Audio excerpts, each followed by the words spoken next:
වළගම්බ රාජ්‍ය සමයේ ධම්ම පැවතගෙන එන පරමාකන්ද රජමහා විහාරස්ථානයටයි. මේ ප්‍රදේශයේ ඉතිහාසය පිළිබඳව එමත් නැත්නම් ඉතිහාසය පිළිබඳව කරන ගවේෂණයක් විදිහට අපි ආරම්භ කරපු YouTube නාලිකාව තමයි දෙරණතක මහිම YouTube නාලිකාව. එතකොට අපි මහා වංශයත් එක්ක අපේ ලිඛිත ඉතිහාසයක් තියෙනවා. එතනින් එහා ගිය ඉතිහාසයක් මේ රටේ පැහැදිලිවම තිබුණා විරාජ්. ඒ වගේම විශේෂයෙන්ම පුත්තලන් දිස්ත්‍රික්කය. නේද? තඹපන්නිය කියලා අපි කියන්නේ. මේ ඉතිහාසය කියලා කියන්නේ කවදාවත් නොමැකෙන කරුණු ගොඩක් එක් රැස් වෙලා තියෙන තැනක්.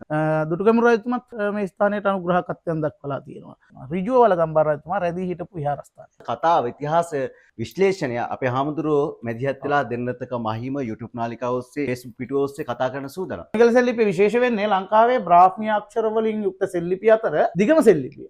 මලි පොඩක් මේ රූපෙට අල්ල මේ තියෙන්නේ ඔතමයි හිතන්නේ මේ මොකක් කියලා.